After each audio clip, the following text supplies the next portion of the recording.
এই কি করতেছো তুমি? এই বিছানা ঠিক করতেছি। তুমি না অসুস্থ? অসুস্থ শরীরে আবার বিছানা ঠিক করতে গেছো কেন? আমি যদি না করি তাহলে কি করবে বলো? আমার সংসারের কাজ কি অন্য কেউ আসে করে দিবে? তারপরে অসুস্থ শরীর নিয়ে সব করতে হবে? আজব। উপায় নাই, এখন করতেই হবে। আসলেই তোমরা বাড়ির বউয়েরা কত কাজ করো, এই অসুস্থ শরীরটা তুমি কত কাজ করতেছো। সকালবেলা ভাত রান্না করে খাওয়ালা, আমি নিষেধই করলাম যে যা আছে ওটাই খাই, তারপরে বললা যে গরম ভাত খাওয়াই তোমাদেরকে, তো সেজন্য গরম ভাত রান্না করলা, আবার কত কাজ করলা।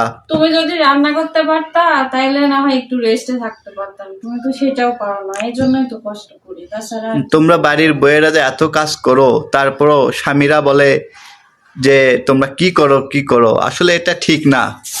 আমরা পুরুষ সমাজে এই যে বউদেরকে প্রাপ্য সম্মানটুকু দেই না, এটা অনেক ভুল কাজ করি। বউয়েরা বাপের বাড়িতে থাকে হচ্ছে রানীর মতো, সেখান থেকে আসে আমাদের বাসায় চাকরানির মতো খাটাখাটনি করে।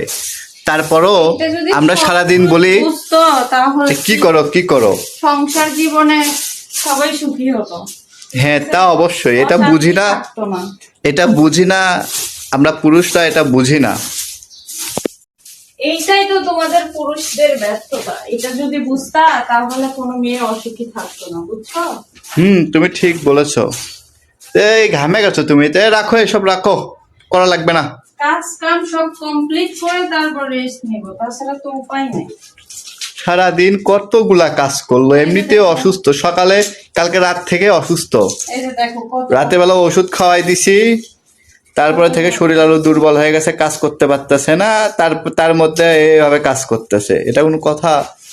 একদিন রেস্ট নিতে বললে বলে যে যে আমার কাজগুলো কি ভাই, এরকম ঘর বাড়ি নোংরা হয়ে থাকবে, তোমরা ভাত খেতে পারবে না গরম গরম, এসব বলে। আপনারা বলেন একটু রেস্ট নেওয়ার কি প্রয়োজন নাই? আসলে সব মেয়েদের কপালে রেস্ট নেওয়ার ভাগ্য থাকে না, বুঝছো? আমার ওই কপালটা নাই তো, কারণ কোথাও যায় যে 2-4 দিনের জন্য একটু রেস্ট করবো, সেই ভাগ্যটাও নাই। তোমাকে তো বলছি আমি যে তুমি এসব করে যা আছে ওইসবই আমরা খাই।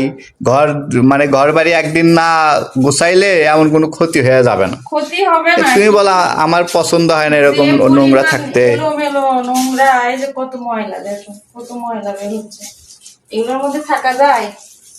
বাড়ির বউয়েরা কত কষ্ট করে, আর মানে তোমাকে দেখলে বুঝতে পারি যে আসলে বউয়েরা কত কষ্ট করে, আর আমরা তাদেরকে কিভাবে এইসবের মূল্যায়ন করি না, অমূল্যায়ন করতেছি। সকালে ঘুম থেকে ওঠার পর শুরু করে দিছে।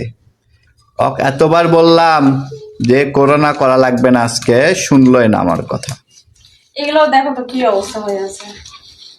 তোমরা নিজেরা যদি একটু করতে তাহলে তো আমার কষ্ট করা লাগতো না। এটা আমাদের ব্যর্থতা যে আমরা করি না, এটা আমাদের ব্যর্থতা, এটা তোমার কোনো দোষ নাই। কষ্টগুলো আমাদের করা লাগে, মেয়েদের করতে হয়। তো আচ্ছা তুমি এসব রাখো, আমি করে দিচ্ছি তোমাকে। এখন তো হয়ে গেছে, তুমি রাখো, তুমি রাখো, রাখো, আমি করে দিচ্ছি। আমার কাজ শেষ হয়ে গেছে। আর যা কাজ আছে আমি করে দিচ্ছি। আগে তো বলনি, কাজের প্রথমে তো বলনি।